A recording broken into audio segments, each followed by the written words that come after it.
तो जब political parties cast या कास्ट ग्रुप से इन्फ्लुएंस हो गई तो उसका असर ये देखने को मिलता है कि जब इलेक्शंस होते हैं तब पॉलिटिकल पार्टीज एक ऐसे कैंडिडेट को मैदान में उतारती है जिसका कास्ट उस कॉन्स्टिट्यूंसी में रह रहे सबसे बड़े कास्ट ग्रुप से मिलता हो।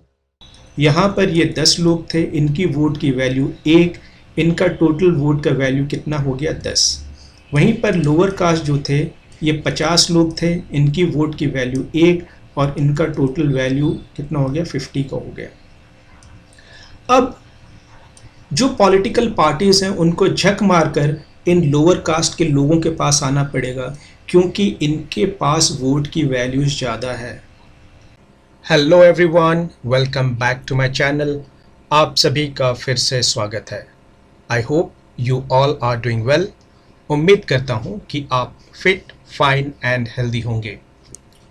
हम कंटिन्यू कर रहे हैं डेमोक्रेटिक पॉलिटिक्स का chapter number 3, gender, religion and caste, और इसकी हम एक डिटेल्ड एक्सप्लेनेशन कर रहे हैं।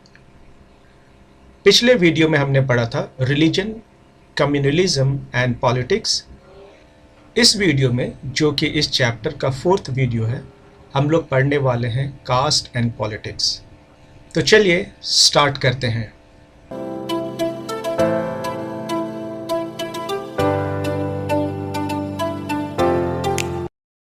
We have seen two instances of the expression of social divisions in the arena of politics, one largely positive and other largely negative. तो हमने already दो सोशल डिविजन्स के बारे में बात किया था यहाँ पर, on the basis of gender and on the basis of religion. So when we talk about one largely positive, so we are talking about gender here. Okay. And when we are talking other largely negative, so we are basically talking about religion. तो हम ये क्यों कह रहे हैं यहाँ पर कि जो जेंडर बेस्ड डिवीजन था उसमें हमें बहुत सारी पॉजिटिव चीज़ें देखने के लिए मिली। तो चलिए कुछ पॉइंट्स देखते हैं यहाँ पर जेंडर के बेसिस में कि क्या क्या पॉजिटिव चीज़ें हुई है इनके लाइफ में। सो नंबर 1 हम देखेंगे यहाँ पर कि जो जेंडर बेस्ड इश्यूज थे पॉलिटिक्स में, जब हमने उनको डिस्कस करने स्टार्ट किया तो हमने देखा कि द रिप्रेजेंटेशन ऑफ विमेन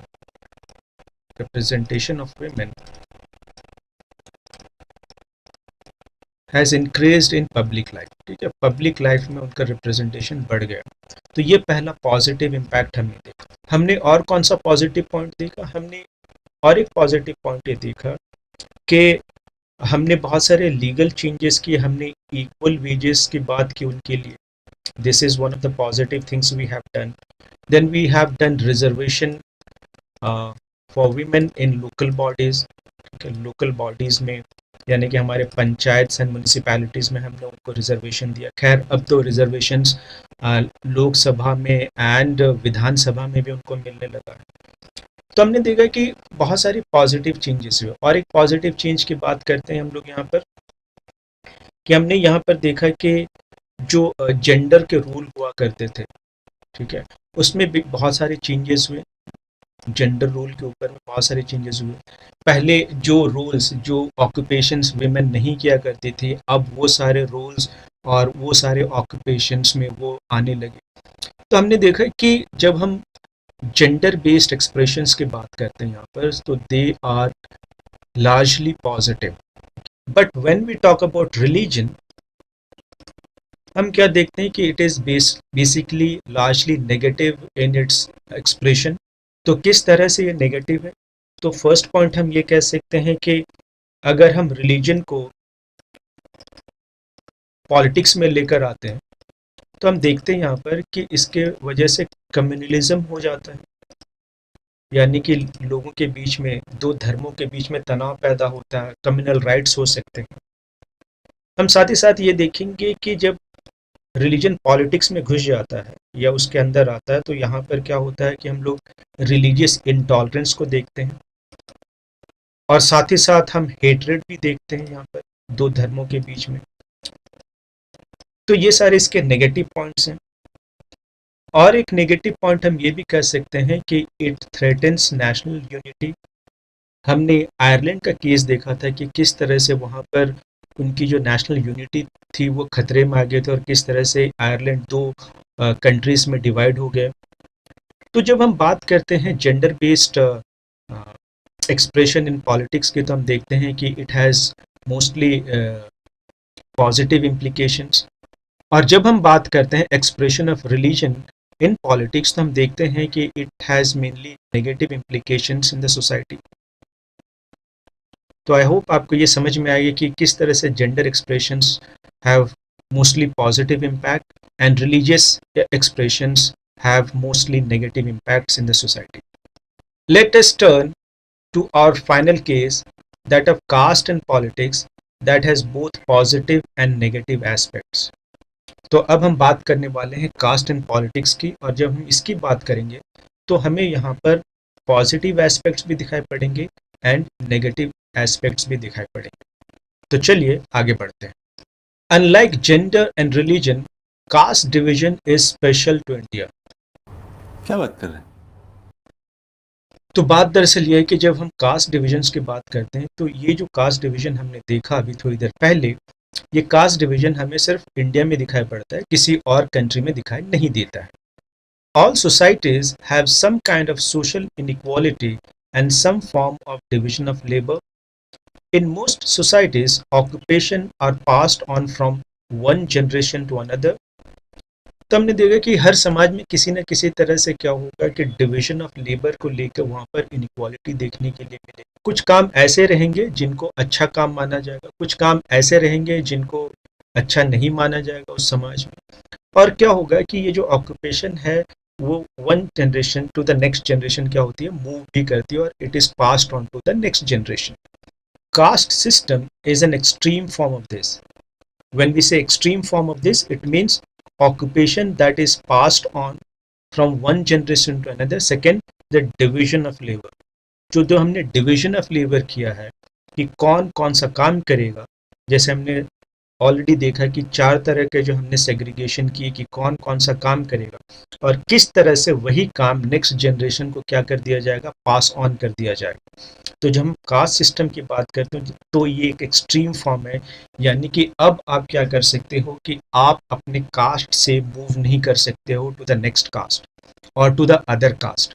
खास करके जब हम दलित्स की बात करेंगे तो उनको बहुत ही खराब तरीके से इनह्यूमन वे में उनको ट्रीट किया जाएगा। What makes it different from other societies is that in this system, hereditary occupational division was sanctioned by rituals. तो जब हम इंडिया के ऑक्यूपेशनल डिवीजन की बात करेंगे तो हम देखेंगे कि ये हेरिडेटरी है, that's number 1, and second it is sanctioned by rituals. इसका मतलब ये है कि समाज ने ऑलरेडी ये क्रिएट कर दिया था थ्रू कस्टम्स एंड ट्रेडिशंस कि ये जो चीज़ है ये इसी तरह से कंटिन्यू करेगी और कोई अपना जो है कास्ट छोड़कर दूसरे कास्ट में मूव नहीं कर सकता है और उसको उसी कास्ट में रहना है और उसको उसी कास्ट का ही काम करना पड़ेगा। Members of the same caste groups were supposed to form a social community that practiced the same or similar occupation, married within the caste group, and did not eat with members from other caste groups. तो हमने caste groups को इतना rigid बना दिया कि हमने कहा कि ये जितने भी लोग हैं एक कास्ट के वो एक ही कम्युनिटी का पार्ट रहेंगे, वो एक ही तरह का काम करेंगे, उनके जो मैरिजेस होंगे उसी कास्ट ग्रुप के अंदर में होंगे और यहाँ तक कि वो किसी और कास्ट ग्रुप के साथ बैठकर खाना नहीं खा सकते।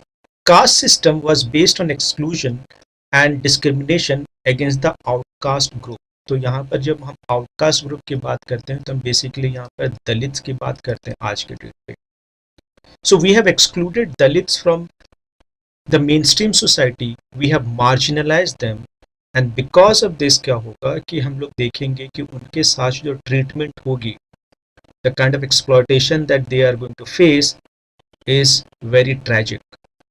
उनको एक्सप्लॉयट किया जाएगा, उनके साथ डिस्क्रिमिनेशन किया जाएगा and they will be treated in a very inhuman way.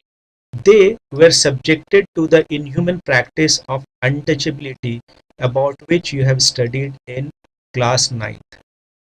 तो क्लास 9th में हमने क्या पढ़ा था, चलिए उसको भी थोड़ा सा देख लेते हैं, एक बार रिफ्रेश करते हैं अपने मेमोरी को। अगर आप 9th ग्रेड के डेमोक्रेटिक पॉलिटिक्स का चैप्टर नंबर 5 देखोगे, democratic rights, and if you go to page number 80, so you're going to see all these things. Okay, the principle of non-discrimination extend to social life as well. The constitution mentions one extreme form of social discrimination, the practice of untouchability, and clearly directs the government to put an end to it. So what we are going to see that this practice of untouchability was against the Dalits or the Sudras. The practice of untouchability has been forbidden in any form. Untouchability here does not only mean refusal to touch people belonging to certain caste. तो जब हम untouchability की बात करते हैं, so we are not just saying that you are not touching someone. हम ये बात नहीं करें किसी को टच करना या टच नहीं करना, इसी को हम लोग untouchability कहते हैं. It refers to any belief or social practice which looks down upon people on account of their birth with certain caste labels. तो बात यहाँ पर ये हो रही है कि हम लोगों को सिर्फ टच करने की या टच नहीं करने की बात नहीं कर रहे हैं. यहाँ पर हम बात कर रहे हैं कि हम कुछ लोगों को हमेशा नीच समझते हैं, गिरा हुआ समझते हैं. क्यों? क्योंकि वो लोग किसी एक कास्ट में पैदा हुए हैं. And we are talking about the Dalits or the Sudras here. Such practice denies them interaction with others or access to public places as equal citizens. So once we came to know that okay, these people are Sudras, they are the Dalits, we have not interacted with them, we have not provided them access to public places, and we have not treated them as equal citizens. तो हमने क्या किया कि हमने दलितों के साथ जो शूद्र कम्युनिटी के लोग थे, हमने उनको कभी भी इक्वली ट्रीट नहीं किया. हम लोगों ने उनके साथ कोई रिश्ता नहीं रखा जनरली एज सच. ठीक है. और पब्लिक प्लेसेस में भी हमने उनको कहा कि भाई आप यहाँ पर आया जाया मत करो, you are not required here, आपकी ज़रूरत नहीं यहाँ पर नहीं है, आप यहाँ पर मत आया करो. And we have not treated them as equal citizens as well. So the constitution made untouchability a punishable offense. तो कॉन्स्टिट्यूशन ने क्या किया? कॉन्स्टिट्यूशन ने ये किया कि अनटचेबिलिटी को एक पनिशेबल ऑफेंस बनाया कि अगर आप अनटचेबिलिटी प्रैक्टिस करते हो तो आपके अगेंस्ट में लीगल एक्शन लिया जाएगा. इसका मतलब यह है कि आप अगर दलितों के साथ किसी भी तरह का एक्सप्लॉयटेशन करते हो, किसी भी तरह का इनह्यूमन बिहेवियर करते हो, तो आपको लीगली पनिश किया जा सकता है. चलिए अब हम आगे बढ़ते हैं. तो हमने देखा कि किस तरह से जो लोअर कास्ट के लोग थे उनके साथ अत्याचार हो रहा था, उनके साथ बहुत ही इनह्यूमन वे में ट्रीटमेंट हो रहा था. तो हमारे जो पॉलिटिकल लीडर्स थे और जो सोशल रिफॉर्मर्स थे, उन्होंने ये सोचा कि इस तरह के कुरीति, इस तरह के कुप्रथा को हम लोगों को बदलना चाहिए और एक अच्छे समाज की रचना करनी चाहिए. तो क्या लिखा यहाँ पर?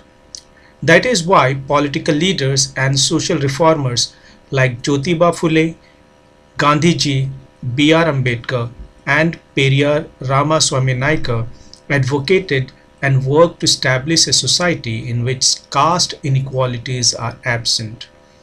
तो बहुत सारे पॉलिटिकल लीडर्स और सोशल रिफॉर्मर्स जैसे ज्योतिबा फुले, महात्मा गांधी, B.R. अम्बेडकर, पेरियार रामास्वामी नायकर, इस तरह के लोगों ने कहा कि हमें एक इस तरह का समाज बनाना है जहां पर कास्ट इनइक्वालिटीज़ नहीं रहेगी, जहां पर कास्ट के नाम पे, जाति के नाम पे कोई भेदभाव नहीं होगा.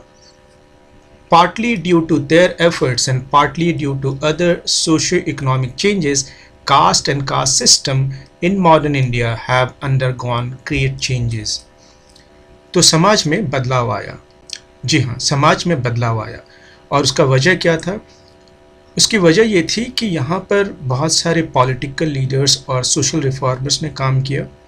इनकी वजह से समाज में बदलाव आया. और साथ ही साथ हम देखेंगे कि बहुत सारे सोशियो इकोनॉमिक चेंजेस हुए, जिसकी वजह से हम क्या देखते हैं कि जो मॉडर्न इंडिया है वहाँ पर कास्ट और कास्ट सिस्टम को लेके बहुत सारे बदलाव हुए हैं, बहुत सारी इम्प्रूवमेंट्स हुई हैं. यानी कि जो कास्ट इनइक्वालिटीज़ हमें देखने के लिए मिलता था वो बहुत हद तक कम हुई है. तो चलिए अब आगे देखते हैं हम लोग कि किस तरह के सोशियो इकोनॉमिक चेंजेस इंडिया में हुए हैं, जिसकी वजह से कास्ट और कास्ट सिस्टम में बहुत बड़ा बदलाव आया है। With economic development, large scale urbanization, growth of literacy and education, occupational mobility, and the weakening of the positions of landlords in the villages, the old notions of caste hierarchy are breaking down. तो हुआ ये कि ये जो cast hierarchy चल रही थी हमारे समाज में, अब ये धीरे धीरे टूटने लगे थे। इसका मतलब ये है कि जो डिफरेंट कास्ट के बीच में जो दीवारें बनी हुई थी, जो डिफरेंसेस थी, जो दूरियां थी, अब वो धीरे धीरे कम होने लगी थी। तो कास्ट हायरार्की क्या है, जरा देख लेते हैं एक बार यहाँ पर। Caste hierarchy, a ladder like formation in which all the caste groups are placed from the highest to the lowest castes. तो हमने ऑलरेडी देखा था कि हमारे समाज में आज से तकरीबन 3500 साल पहले, ठीक है, समाज को इस तरह से बांट दिया गया था कि सबसे टॉप लेवल पे ब्राह्मण्स हुआ करते थे, उसके बाद क्षत्रियास हुआ करते थे, उसके बाद वैश्य हुआ करते थे, और उसके बाद शूद्रास हुआ करते थे। तो समाज को जब इस तरह से बांटा गया तो इनको बांटा गया ऑक्यूपेशंस के हिसाब से कि ये कौन सा काम करेंगे। और इनके बीच में हम देखेंगे खास करके ये जो शूद्रा कम्युनिटी के लोग थे, इस कास्ट के लोग थे, इनके साथ बहुत ज़्यादा लोगों का मिलना जुलना नहीं था। इनको बहुत ही इनह्यूमन वे के साथ ट्रीट किया जाता था, इनको एक्सप्लॉइट किया जाता था। ये जो 4 जातियां थी, इनके बीच में जो दीवारें खड़ी थी, अब वो धीरे धीरे ढहने लगी, वो ब्रेक डाउन होने लगी। तो फैक्टर्स कौन कौन से हैं जिसकी वजह से ये कास्ट हायरार्की ब्रेक डाउन करेगी? तो हमने ऑलरेडी पहले देखा था कि role of political leaders and social reformers. Number 2 में हम देखेंगे अभी सोशियो इकोनॉमिक फैक्टर्स। तो यहाँ पर हम देखेंगे कि 5 फैक्टर्स दिए हैं। नंबर 1 क्या है? Economic development. जब इकोनॉमिक डेवलपमेंट होगा तो लोगों के पास पैसा आएगा, उनका लाइफस्टाइल चेंज होगा, उनका रहन सहन बदलने लगेगा। और जब इस तरह की चीज़ें होंगी तो हम ये देखेंगे कि समाज में जो लोग रह रहे हैं, फिर वो ये नहीं देखेंगे कि वो किस जाति का है। उन्हें लगेगा कि यार ये देखने में, बात करने में, रहने सहने में तो हमारे जैसे ही हैं, तो फिर वो कास्ट बेस्ड किसी तरह का डिफ्रेंशिएशन नहीं करते हैं। Point number 2, large scale urbanisation. पहले अर्बनाइजेशन को समझते हैं। Urbanisation, shift of population from rural areas to urban areas. तो अर्बनाइजेशन का मतलब क्या है? जब पॉपुलेशन शिफ्ट होता है कहाँ से? Rural areas to urban areas. यानी कि अब लोग शहरों में जाकर बसने लगते हैं और शहर बड़े भी होने लगते हैं। तो अर्बनाइजेशन का इम्पैक्ट क्या होगा कास्ट हायरार्की में? अर्बन एरियाज़ में जनरली हमें ये देखने के लिए मिलता है कि जब आप सड़कों पे चल रहे होते हैं तो आपको ये नहीं पता होता है कि आपके साथ में जो बंदा चल रहा है उसका कास्ट क्या है। अगर आप किसी रेस्टोरेंट में खाना खा रहे हैं तो आपको ये नहीं पता होता है कि आपके साइड में जो टेबल लगी है वहाँ पर बैठकर कौन खाना खा रहा है, उसकी जाति क्या है। तो अर्बन एरियाज़ में हमें जाति को लेकर ज़्यादा कोई भेदभाव नज़र नहीं आता है। लेकिन अगर हम गांव में चले जाएं तो हमें ज़रूर ये देखने के लिए मिलेगा, या लोग ये जानते हैं कि अगर मैं चल रहा हूँ और मेरे साइड में कोई बंदा चल रहा है तो उसकी जाति क्या है। लेकिन शहरों में, अर्बन एरियाज़ में ये हम लोगों को पता नहीं होता है। इस वजह से क्या होता है, हम कास्ट के बेसिस पे भेदभाव करना बंद कर देते हैं। Point number 3, growth of literacy and education. तो जब लोग पढ़ लिख जाते हैं और उनके अंदर अवेयरनेस आती है तो वो जाति के नाम पर कोई भेदभाव नहीं करते हैं। Point number 4, occupational mobility. पहले देखते हैं ऑक्यूपेशनल मोबिलिटी है क्या। Occupational mobility, shift from one occupation to another, usually when a new generation takes up occupations other than those practiced by their ancestors। तो आज से 3500 साल पहले जब समाज को कास्ट के आधार पर बांटा गया, जाति के आधार पर बांटा गया उनको, तो उनको ऑक्यूपेशन के बेस में बांटा गया था कि अगर वो ब्राह्मण्स हैं तो उनको किसी एक तरह का काम करना है और वो दूसरे तरह का काम नहीं कर सकते, यानी कि वो शूद्रास का काम नहीं कर सकते, शूद्रा ब्राह्मण्स का काम नहीं कर सकते। लेकिन अब क्या हुआ? अब ये हुआ कि जो शूद्रा कास्ट के लोग थे, फॉर एग्जाम्पल, वो जिस तरह का काम कर रहे थे, अब उस काम को छोड़कर अब वो नए तरह के ऑक्यूपेशंस को करने लगे, न्यू ऑक्यूपेशंस की तरफ बढ़ने लगे।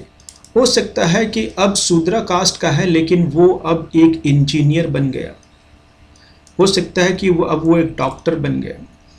तो पहले जो काम शूद्रा जाति के लोगों को करना चाहिए था, अब उस ऑक्यूपेशन को छोड़कर अब वो नए ऑक्यूपेशंस करने लगे। हो सकता है कि कोई ब्राह्मण था जिसका काम पूजा पाठ का था, लेकिन हो सकता है कि अब वो एक बिजनेसमैन बन गया, अब वो एक यूट्यूबर बन गया। तो हो क्या रहा था कि इस तरह से जो काम उनको करना चाहिए था, जो समाज ने उनके लिए बना के रखा हुआ था आज से 3500 साल पहले, अब वो धीरे धीरे टूटने लगा है और लोग नए नए ऑक्यूपेशंस करने लगे हैं। और उसकी वजह से क्या होने लगा कि ये जो दीवारें बनी हुई थी डिफरेंट कास्ट के लोगों के बीच में, ये अब ये टूटने लगी थी। हो सकता है कि कोई ब्राह्मण भी एक डॉक्टर बन जाए और ये शूद्रा भी एक डॉक्टर बन जाए और दोनों एक ही हॉस्पिटल में काम करें, जबकि ये पहले एक दूसरे से नहीं मिलते थे, लेकिन क्योंकि अब ये एक ही हॉस्पिटल में काम कर रहे हैं तो हो सकता है कि एक दूसरे से मिले। तो इस तरह से जो कास्ट हायरार्की थी ये धीरे धीरे अब टूटने लगी थी। Point number 5, the weakening of the positions of landlord in the villages.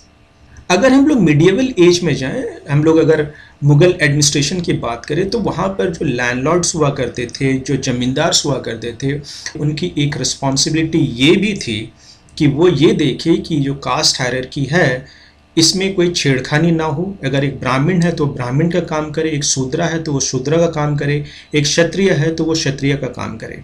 और इसकी जिम्मेदारी किसको दी गई थी? लैंडलॉर्ड्स या जमींदार को। लेकिन जैसे जैसे ये लैंडलॉर्ड्स ये पावरलेस होते जाएंगे, जैसे जैसे इनका इम्पोर्टेंस कम होने लगेगा, तो गांव में कोई ऐसा नहीं बचेगा जो ये देखे कि ये जो लोग हैं डिफरेंट जाति के, ये अपने ही ऑक्यूपेशंस कर रहे हैं। तो इन 5 फैक्टर्स की वजह से भी हम देखेंगे कि समाज में जो कास्ट हायरार्की चली आ रही थी अब वो धीरे धीरे टूटने लगी थी। Now most of the times in urban areas it does not matter much who is walking along next to us on a street or eating at the next table in a restaurant। तो अगर हम urban areas की बात करें, बड़े शहरों की बात करें, तो हम ये इम्पोर्टेंस ही नहीं देते कि हमारे साइड में चलने वाला जो बंदा है वो किस जाति का है। अगर मैं किसी रेस्टोरेंट में खाना खा रहा हूँ तो मैं ये नहीं जानता हूँ या मैं ये समझने की कोशिश भी नहीं करता हूँ कि दूसरे टेबल पे जो बंदा बैठा हुआ वो किस जाति का है। तो शहरों में खास करके हम ये देखते हैं कि जो कास्ट हायरार्की है वो बहुत हद तक कम हो गई है। तो चलिए अब आगे बढ़ते हैं। The Constitution of India prohibited any caste-based discrimination and laid the foundation of policies to reverse the injustice of the caste system। तो ये जो कास्ट सिस्टम है ये आज से 3500 साल पहले स्टार्ट हुआ और इसकी वजह से क्या हुआ कि जो लोअर कास्ट के लोग थे ये हमेशा के लिए पिछड़ते चले गए और इसकी वजह ये थी कि जो रिसोर्सेस मिल रहे थे आम लोगों को वो उन लोगों को नहीं मिल रहा था। उनको वो सारे बेनिफिट्स डिनाई किए गए जो आम लोगों को मिल रहा था, जो हायर कास्ट के लोगों को मिल रहा था। इसकी वजह से वो पिछड़ते चले गए। तो कॉन्स्टिट्यूशन ऑफ इंडिया ने क्या किया कि सबसे पहले उन लोगों ने एक प्रोहिबिशन किया कि कास्ट बेस्ड डिस्क्रिमिनेशन कुछ भी नहीं किया जाएगा। तो एक तो हमने किया कि हमने रोक लगा दी कि अब कास्ट बेस्ड डिस्क्रिमिनेशन नहीं कर सकते आप, जैसे हमने अनटचेबिलिटी को बैन कर दिया। सेकंड हमने क्या किया, यानी कि हमारे कॉन्स्टिट्यूशन ने क्या किया कि it led the foundation of policies to reverse the injustice. तो लोअर कास्ट के साथ जो भी अन्याय हो रहा था जिसकी वजह से वो पिछड़ते चले गए, तो हमने कहा कि इनकी सिचुएशन को अब हम धीरे धीरे हम बेटर करेंगे ताकि ये मेन स्ट्रीम सोसाइटी के लेवल तक आ सकें। तो हम लोगों ने क्या किया कि हम लोगों ने कुछ चीज़ें की, खास करके हमने पॉलिसीज़ जब बनाए तो हम लोगों ने उनको रिजर्वेशंस दिया और रिजर्वेशंस देने की वजह से क्या हुआ कि उनकी जो सिचुएशंस हैं वो धीरे धीरे बेटर होने लगी. If a person who lived a century ago were to return to India, she would be greatly surprised at the changes that has come about in the country. अगर आज से 100 साल पहले का कोई एक बंदा आज के दिन इंडिया में चले आया तो वो देखेगा कि अरे वाह, ये क्या बात हो गई. यहाँ तो जो जातियाँ हैं उनके बीच में जो डिफरेंसेस है वो कम होने लगे, इनके बीच जो दीवारें थी वो काफ़ी कम हो गई हैं.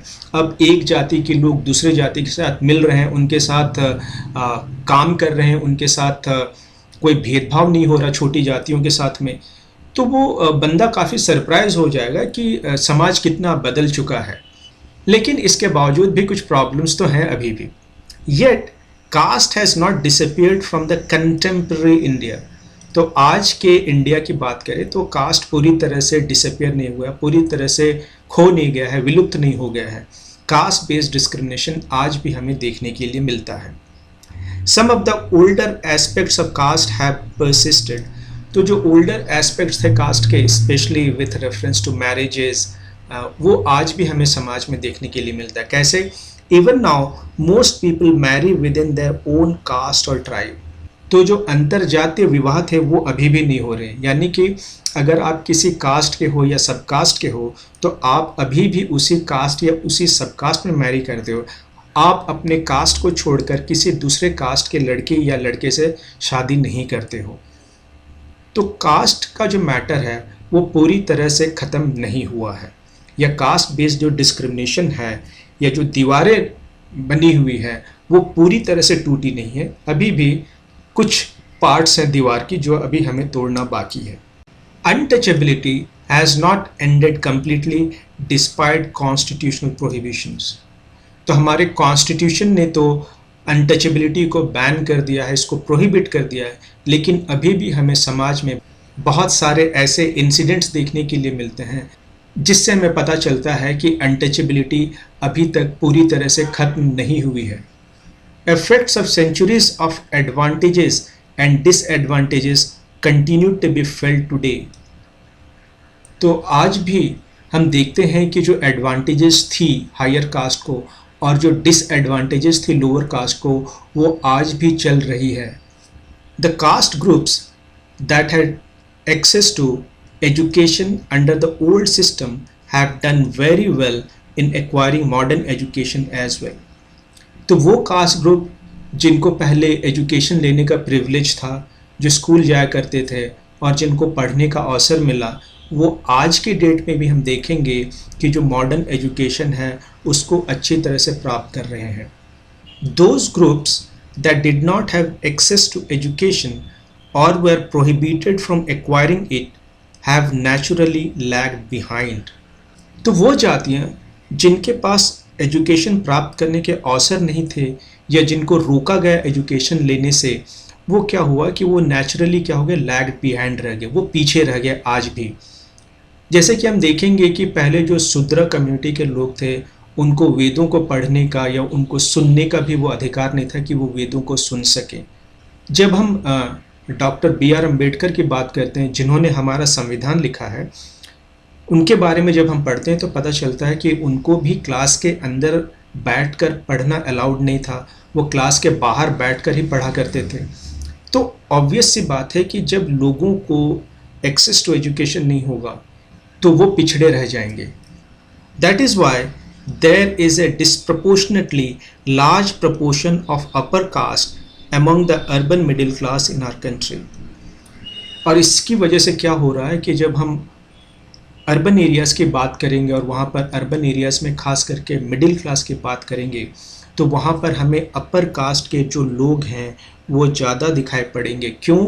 क्योंकि ये जो लोग हैं ये पढ़ लिख गए और इनको अच्छी नौकरियाँ मिली, ये अच्छे बिजनेस करने लगे, और वहीं पर जो लोअर कास्ट के लोग थे उनको एजुकेशन बेटर नहीं मिला और उसकी वजह से उनका स्किल लेवल कम था और उसकी वजह से उनको जो नौकरियाँ भी मिली उसके पेमेंट्स कम थे. वो मिडिल क्लास में कंसिडर नहीं किए जाते हैं, उनको हम पुअर क्लास में कंसिडर करते हैं. Caste continues to be closely linked to economic status. तो जब हम इकोनॉमिक स्टेटस की बात करते हैं, रिच और पुअर की बात करते हैं, तो ये कास्ट के साथ में बहुत ही क्लोजली लिंक्ड है। यानी कि हम देखेंगे कि कुछ कास्ट के लोग होंगे वो ज़्यादातर अमीर रहेंगे और कुछ कास्ट के लोग रहेंगे वो ज़्यादातर गरीब रहेंगे। See plus box on page number 41। तो चलिए प्लस बॉक्स पेज नंबर 41 को देखते हैं और इसी पॉइंट को और थोड़ी सी डिटेल में समझने की कोशिश करते हैं। Caste inequality today. Caste is an important source of economic inequality because it regulates access to resources of various kinds.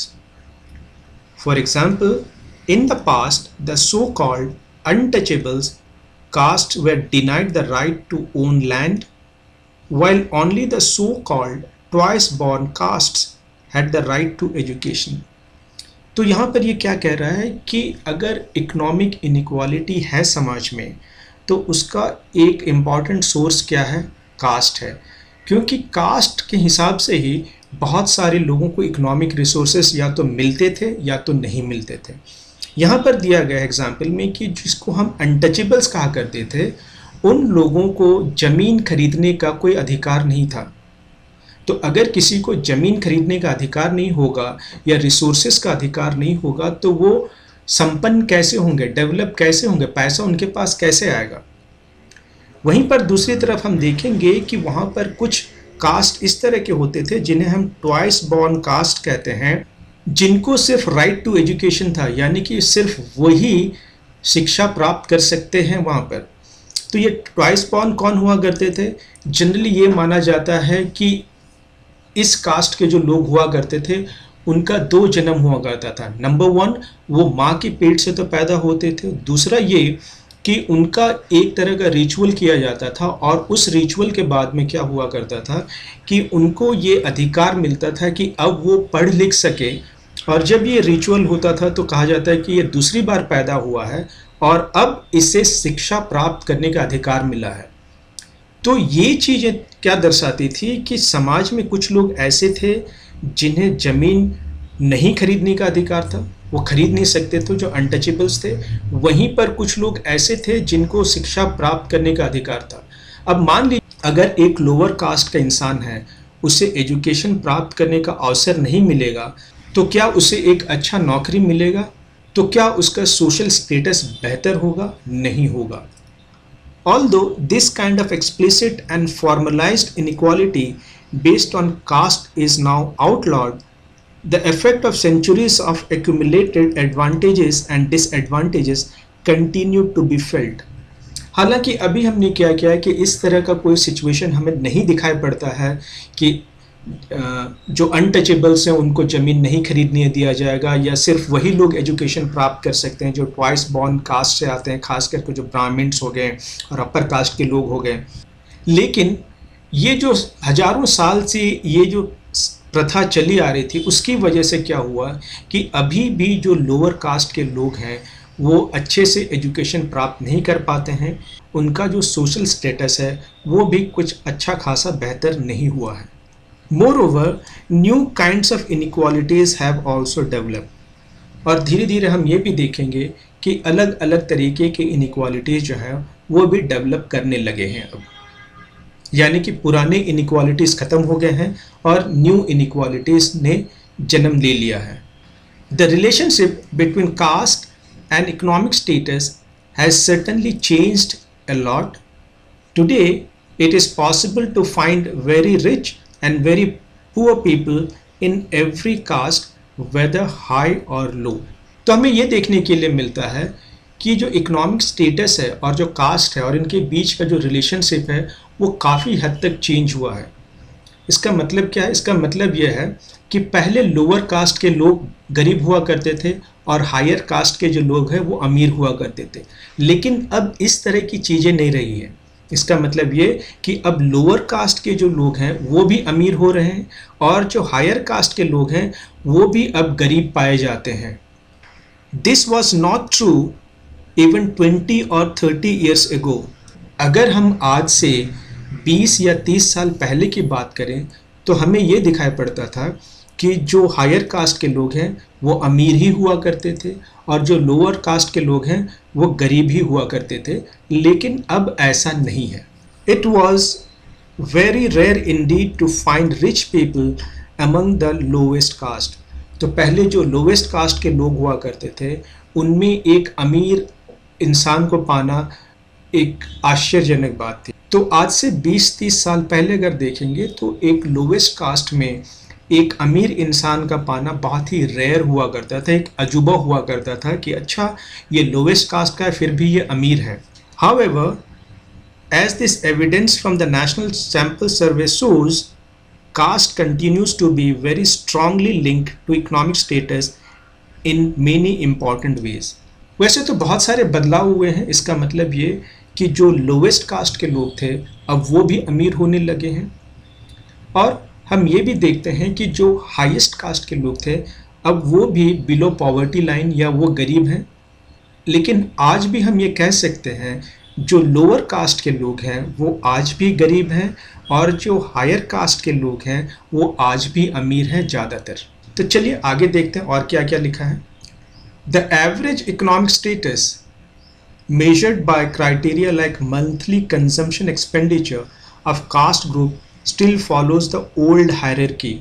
तो अगर हम आज भी देखें कि लोगों का एवरेज इकोनॉमिक स्टेटस कैसा है और इसको हम किस तरह से मेजर करते हैं, क्राइटेरिया क्या है हमारा, मंथली कंजम्पशन एक्सपेंडिचर, यानी हम कंजम्पशन पे कितना पैसा खर्च करते हैं।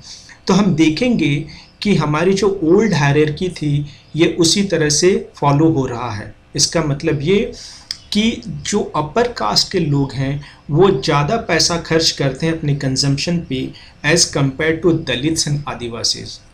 The upper caste are better off and the Dalits and Adivasis are worst of.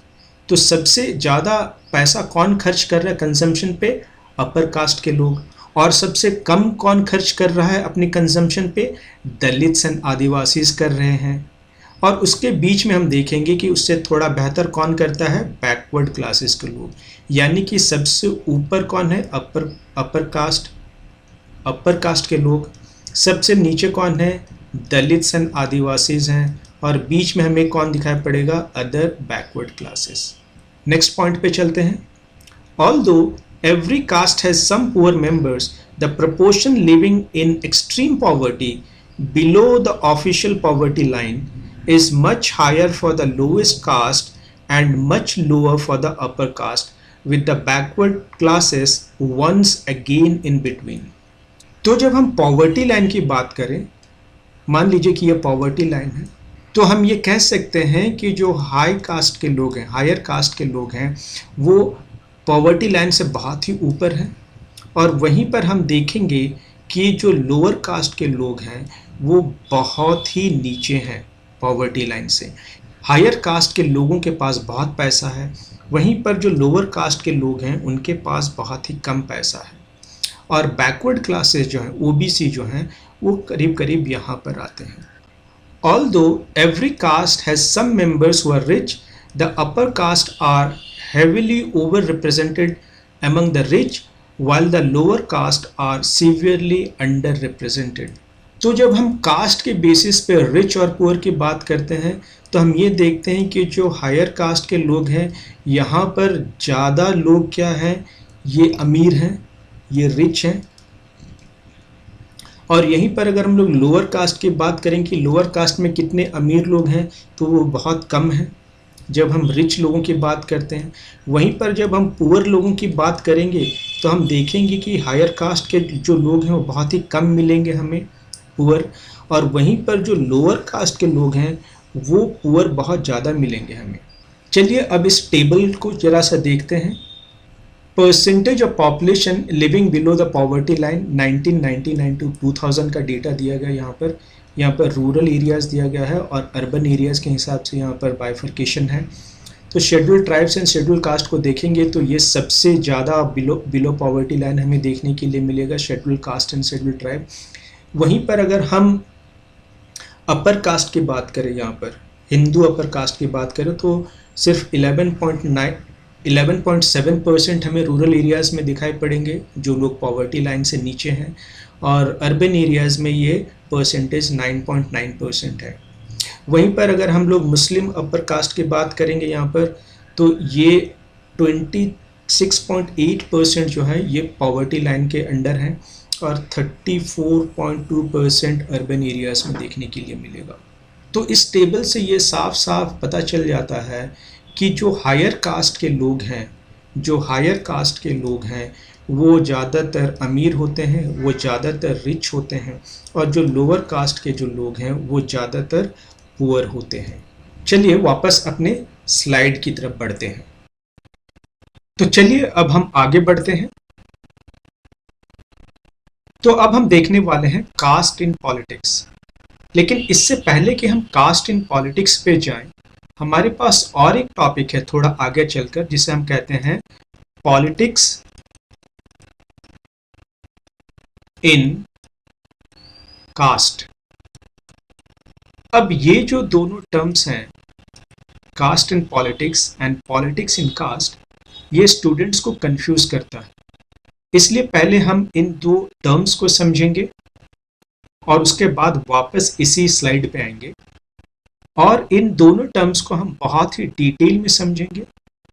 4 steps होंगे इसको समझने के लिए और हम उन 4 स्टेप्स की मदद से इन दोनों टर्म्स को समझेंगे और उसके बाद वापस इसी स्लाइड में आएंगे और यहाँ से हम कंटिन्यू करेंगे। तो चलिए उन 4 स्टेप्स की तरफ चलते हैं। Step number 1, use of the word in. क्योंकि इन वर्ड कॉमन है दोनों टर्म्स में, इसलिए इसका मतलब इस कॉन्टेक्स्ट में समझना बहुत जरूरी है। इंग्लिश ग्रामर में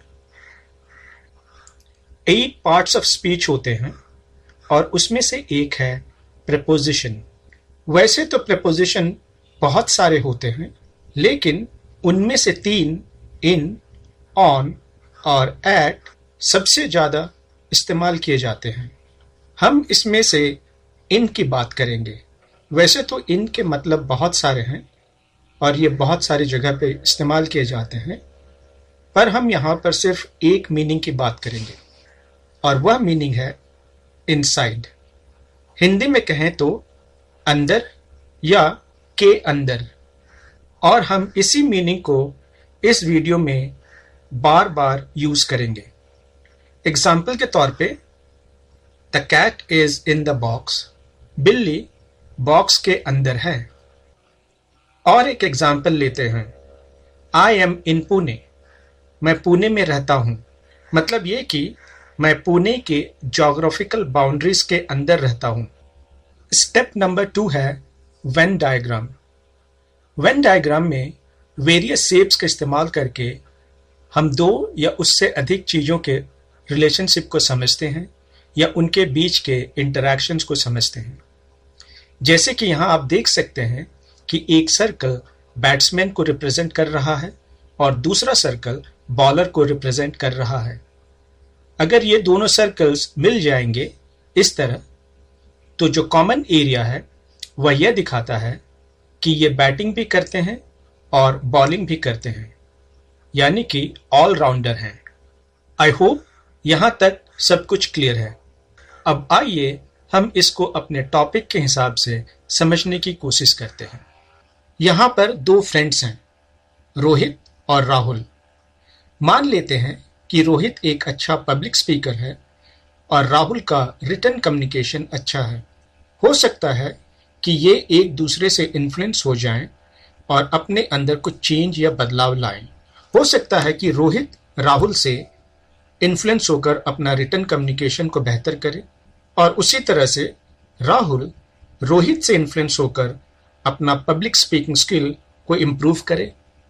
हमने यहाँ देखा कि राहुल के इन्फ्लुएंस की वजह से रोहित के अंदर बदलाव आया और रोहित के इन्फ्लुएंस की वजह से राहुल के अंदर बदलाव आया। ठीक इसी तरह से कास्ट या जाति का इन्फ्लुएंस पॉलिटिक्स के अंदर होता है और पॉलिटिक्स में बदलाव आता है। ये बदलाव इस तरह से आता है कि पॉलिटिकल पार्टीज अपना सिलेक्शन ऑफ कैंडिडेट्स कास्ट के बेसिस पे करती हैं और वो कास्ट सेंटिमेंट्स को बेस बनाकर वोट मांगती है। तो जब कास्ट पॉलिटिक्स को इन्फ्लुएंस करती है, उसे ही हम कास्ट इन पॉलिटिक्स कहते हैं। दूसरी तरफ पॉलिटिक्स से इन्फ्लुएंस होकर कास्ट ग्रुप्स के अंदर बदलाव आता है। ये बदलाव किस तरह से आता है हम थोड़ी देर में देखेंगे। तो जब पॉलिटिक्स कास्ट को इन्फ्लुएंस करती है उसे ही हम पॉलिटिक्स इन कास्ट कहते हैं। तो फाइनली हमें क्या पता चला? पॉलिटिक्स के अंदर कास्ट का इन्फ्लुएंस और कास्ट के अंदर पॉलिटिक्स का इन्फ्लुएंस। तो चलिए अब हम स्टेप 3 की तरफ बढ़ते हैं। आइए अब समझते हैं कास्ट इन पॉलिटिक्स को। When we say caste in politics, we mean that how caste influences politics, या किस तरह से कास्ट का मैटर पॉलिटिक्स के अंदर जाता है और पॉलिटिक्स को इन्फ्लुएंस करता है। लेफ्ट हैंड साइड में आपको कास्ट ग्रुप्स दिखाई दे रहे हैं। यहाँ पर एक ब्लू कास्ट ग्रुप है और एक ग्रीन कास्ट ग्रुप है, और आप देख सकते हैं कि ब्लू कास्ट ग्रुप में ज़्यादा लोग हैं। अब आइए राइट हैंड साइड की तरफ देखते हैं। ये बड़ा सा सर्कल पॉलिटिक्स को रिप्रेजेंट कर रहा है, और यहाँ हमने 2 पॉलिटिकल पार्टीज को दिखाया है। पॉलिटिकल पार्टी 1 में 2 लीडर्स या पॉलिटिशियंस हैं, एक ब्लू और एक पिंक, और पॉलिटिकल पार्टी 2 में भी 2 लीडर्स या पॉलिटिशियंस हैं, एक ब्लू और एक red. The most important thing that we have to keep in mind is that each of these colors represent a caste. तो हम यहाँ पर जितने भी कलर्स देख रहे हैं ये एक जाति को दिखाने की कोशिश कर रहा है। तो यहाँ पर हमने क्या किया है, हमने हर एक जाति के लिए एक कलर कोड दिया हुआ है। यानी कि अगर वो ब्लू कलर का है तो मान लीजिए कि वो ब्लू कास्ट का है। अब हम देखते हैं कि कास्ट का मैटर किस तरह से पॉलिटिक्स के अंदर घुसेगी और पॉलिटिक्स को इन्फ्लुएंस करेगी और उनके वर्किंग स्टाइल को चेंज करेगी। तो जब पॉलिटिकल पार्टीज कास्ट या कास्ट ग्रुप से इन्फ्लुएंस हो गई तो उसका असर ये देखने को मिलता है कि जब इलेक्शंस होते हैं तब पॉलिटिकल पार्टीज एक ऐसे कैंडिडेट को मैदान में उतारती है जिसका कास्ट उस कॉन्स्टिट्यूएंसी में रह रहे सबसे बड़े कास्ट ग्रुप से मिलता हो। जैसे कि आप देख सकते हैं कि यहाँ दोनों पॉलिटिकल पार्टीज ने ब्लू कास्ट कैंडिडेट को नॉमिनेट किया है, और इस तरह के केस में पार्टीज कास्ट के बेसिस पे वोट मांगती हैं, ना कि एजुकेशन, हेल्थ, डेवलपमेंट जैसे मुद्दों पर। और इसी को हम लोग वोट बैंक पॉलिटिक्स भी कहते हैं, और इसलिए इसे कास्ट एंड पॉलिटिक्स का नेगेटिव एस्पेक्ट भी माना जाता है। अब आइए हम स्टेप नंबर 4 पे चलते हैं और समझते हैं what is politics in caste. पहले देखते हैं case 1 of politics in caste. यहां आप कास्ट के अंदर देख सकते हैं कि 3 तरह के ब्लू कास्ट के लोग हैं। इनमें से एक को मेन ब्लू कास्ट कह सकते हैं और बाकी 2 को सब कास्ट कहेंगे। उसी तरह से ग्रीन कास्ट में एक मेन कास्ट है और 3 सब कास्ट हैं। यहां पर पॉलिटिक्स कास्ट को इन्फ्लुएंस करता है। कैसे करता है? अब मेन कास्ट और सब कास्ट ग्रुप एक साथ आते हैं और एक बहुत बड़ा ग्रुप बनाते हैं।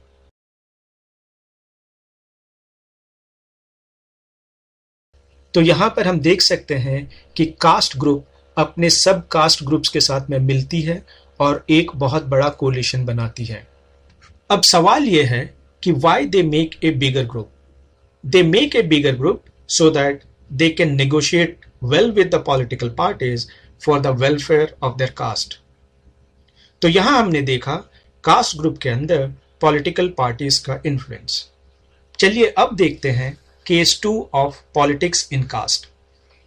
इस केस में आप देखोगे कि 4 अलग अलग कास्ट के लोग हैं और वो अपने आपसी कास्ट डिफरेंसेस को भुलाकर कोलिशन बनाते हैं, यानी कि एक साथ आते हैं। पॉलिटिक्स इन कास्ट के केस 1 एंड केस 2 में हमने देखा कि कास्ट ग्रुप्स अपना डिफरेंसेस भूलकर एक साथ आकर एक बड़ा ग्रुप बनाते हैं। इसलिए इन दोनों केसेस को हम positive aspects of caste and politics मानते हैं। I hope you have understood the difference between caste and politics and politics in caste। तो हमने उन 4 स्टेप्स को देख लिया है और मुझे उम्मीद है कि आपको caste in politics and politics in caste का जो डिफरेंस है वो समझ में आ गया है। तो चलिए स्टार्ट करते हैं अब कास्ट इन पॉलिटिक्स से। As in the case of communalism, casteism is rooted in the believe that caste is the sole basis of social community. तो जिस तरह से कम्युनल लोगों का माइंडसेट था, कास्टिज्म वाले माइंडसेट के लोग भी उसी तरह से ही समझते हैं। कम्युनल माइंडसेट के लोग ये मानकर चलते थे कि religion is the sole basis of social community. उसी तरह से कास्ट बेस्ड माइंडसेट के लोग ये मानकर चलते हैं कि caste is the sole basis of social community. दोनों कम्युनिटी के लोगों के सोच में कुछ ज्यादा फर्क नहीं है। कौन है ये लोग? कहां से आते हैं ये? According to this way of thinking, people belonging to the same caste belong to a natural social community and have the same interest which they do not share with anyone from other caste। तो जिस तरह से communalism सोचा करती थी कि एक religion के लोग एक समाज का, एक कम्युनिटी का गठन करेगी, उसी तरह से कास्टिज्म बेस्ड जो थिंकिंग है वो ये कहती है कि कास्ट बेस्ड सोशल कम्युनिटी बनेगी और जितने भी कास्ट के लोग होंगे उन सभी का जो इंटरेस्ट होगा वो एक जैसा ही होगा और वो दूसरे कास्ट के साथ में अपने जो इंटरेस्ट है उसको शेयर नहीं करेंगे। As we saw in the case of communalism, such a believe is not borne out by our experience. तो हम देखेंगे कि ये जो सोच थी कम्युनलिज्म की कि रिलीजन बेस्ड समाज बनाना है, हमें एक कम्युनिटी बनानी है जहाँ पर सिर्फ एक ही तरह के रिलीजन के लोग रहेंगे और उन सब की मान्यताएं एक ही होंगी, सब एक ही तरह से सोचेंगे, ये कोई एक्सपीरियंस से नहीं बना, ये इन लोगों ने अपने मनगढ़ंत बना लिया, अपने सोच लिया और बना दिया। Caste is one aspect of our experience but it is not the only relevant और मोस्ट इम्पॉर्टेंट एस्पेक्ट। लेकिन जब हम कास्ट की बात करेंगे तो ये हम देखेंगे कि कास्ट बेस्ड सोसाइटी जो थी ये तकरीबन 3500 साल पहले से चली आ रही है। तो हमारा एक एक्सपीरियंस रहा है और ये एक्सपीरियंस बहुत ही पुराना है हमारा। लेकिन कास्ट बेस्ड सोसाइटी ही सिर्फ एक रेलिवेंट एस्पेक्ट नहीं किसी समाज को बनाने का। इनफैक्ट समाज को बनाने के लिए रिलीजन, कास्ट या कोई और पैरामीटर जरूरी नहीं है कि उसी बेसिस पे समाज बनेगी। समाज बनेगी तो उसमें बहुत तरीके के लोग रहेंगे, बहुत अलग अलग विचार के लोग रहेंगे, बहुत अलग अलग धर्म के लोग रहेंगे, बहुत अलग अलग कस्टम्स एंड रिचुअल्स को मानने वाले लोग रहेंगे। तो सिर्फ हम कास्ट के बेसिस पे और रिलीजन के बेसिस पे किसी भी समाज का गठन नहीं कर सकते, किसी कम्युनिटी का गठन हम नहीं कर सकते। Caste can take various forms in politics. When parties choose candidate in elections, they keep in mind the caste composition of the electorate and nominate candidates from different castes so as to muster necessary support to win elections।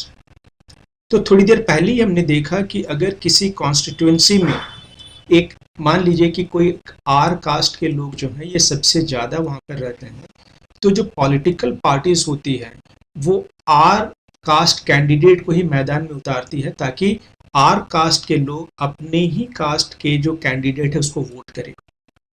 When governments are formed, political parties usually take care that representatives of different caste and tribes find a place in it। तो जब political parties government को form करती है, जब वो government बनाती है, तो वो ये देखती है कि वो हर एक कास्ट या ट्राइब के लोगों को उसमें जगह दे। क्यों जगह देने की बात कर रहे हैं? कास्ट और ट्राइब्स के लोगों को, ताकि वो ये दिखा सके कि वो इन कास्ट ग्रुप्स और इन ट्राइबल ग्रुप्स के हितैषी हैं और वो इनको इम्पोर्टेंस देते हैं, इसीलिए इनको वोट मिलना चाहिए। तो यहाँ पर वोट से रिलेटेड ही सारा काम हो रहा है, यहाँ पर वोट से रिलेटेड ही सारा काम हो रहा है, क्योंकि जो भी पॉलिटिकल पार्टीज हैं वो चाहती हैं उनको ज़्यादा से ज़्यादा वोट मिले, इसलिए वो अपने आप को उस तरह से प्रोजेक्ट करती हैं कि देखो हम इस कास्ट के बारे में भी सोचते हैं, उस ट्राइब के बारे में भी सोचते हैं, ताकि इनको आने वाले इलेक्शंस में और ज़्यादा वोट मिल सके। Political parties and candidates in elections make appeal to caste sentiments to muster support. तो जब भी ये पॉलिटिकल पार्टीज इलेक्शन लड़ती हैं तो अपने कैंपेनिंग में कास्ट के बेसिस पे लोगों से वोट मांगने की कोशिश करती हैं। वो ये कहती हैं कि हमारा जो ये कैंडिडेट है तुम्हारे कास्ट ग्रुप के लिए अच्छा काम करेगा, तुम्हारे कास्ट के नीड्स एंड एस्पिरेशंस का ख्याल रखेगा, तुम्हारे कास्ट से रिलेटेड जो भी रिक्वायरमेंट्स हैं उनको पूरा करेगा। तो यहाँ पर ये होता है कि जो पॉलिटिकल पार्टीज हैं वो कास्ट को बेसिस बनाकर वोट मांगती है, ना कि एजुकेशन, हेल्थ, डेवलपमेंट जैसे मुद्दों को सामने रखकर। Some political parties are known to favour some castes and are seen as their representatives. तो कुछ पॉलिटिकल पार्टीज ऐसे हैं जो ये कहते हैं कि हम इस स्पेसिफिक कास्ट के रिप्रेजेंटेटिव्स हैं, हम इसकी अगुवाई कर रहे हैं, हम इसकी देखभाल करेंगे, हम इनके डेवलपमेंट की बात करेंगे।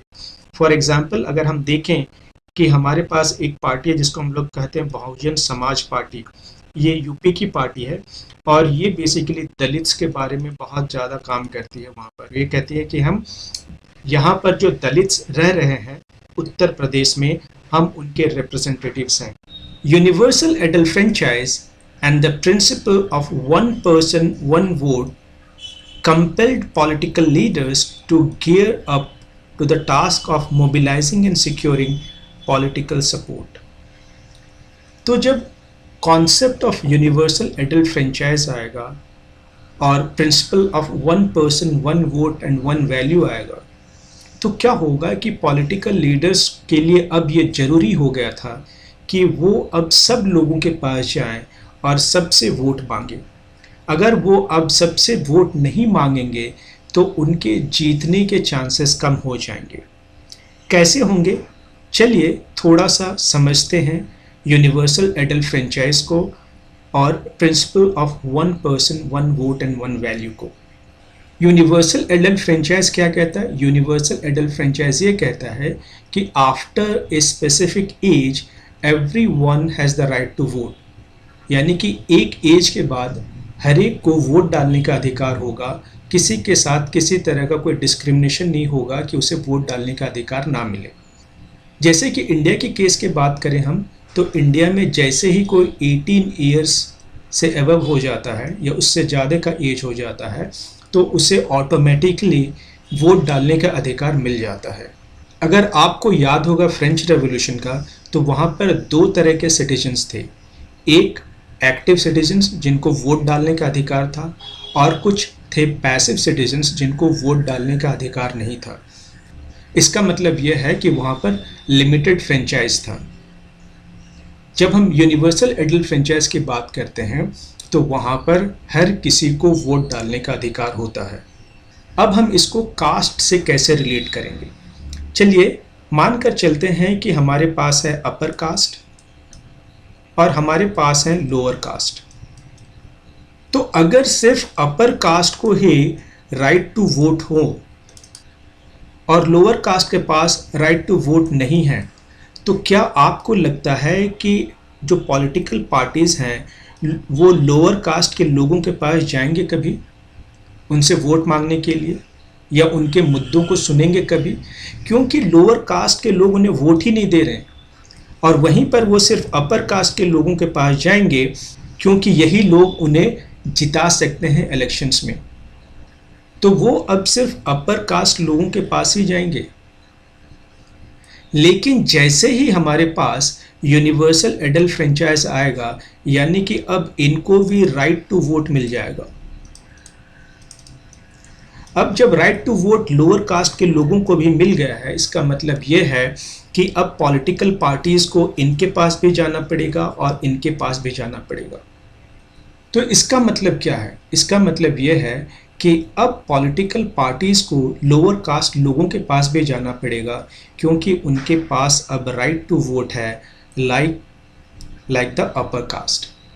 तो अब हम लोअर कास्ट को नेग्लेक्ट नहीं कर सकते हैं, उनको छोड़ नहीं सकते हैं ड्यूरिंग इलेक्शंस। उनके बारे में भी बात करनी पड़ेगी हमें क्योंकि वो भी वोट डालते हैं अब। और उनका वोट मैटर कर सकता है। इनफैक्ट एक वोट से भी आप हार सकते हैं। अब हम आते हैं one person one vote and one value के कॉन्सेप्ट पे और समझने की कोशिश करते हैं कि इसकी वजह से लोअर कास्ट के लोगों को इम्पोर्टेंस कैसे मिला।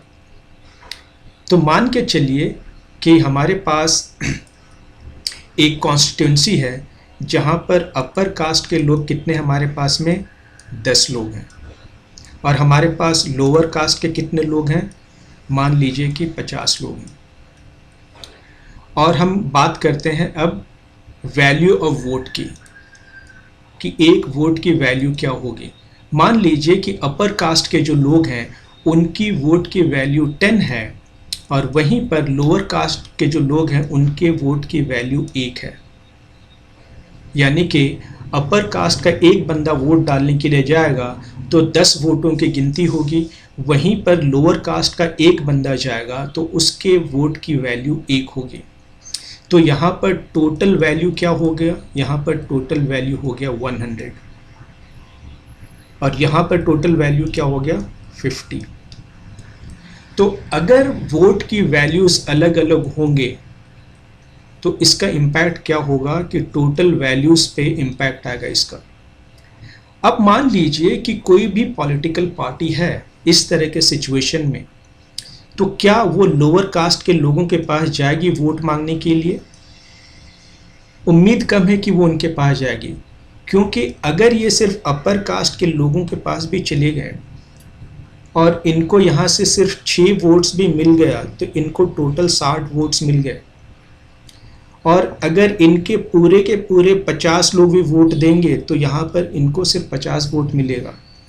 यानी कि कोई भी पॉलिटिकल पार्टीज को अगर 6 अपर कास्ट लोगों ने वोट दे दिया तो वो वहाँ पर इलेक्शंस जीत जाएगी।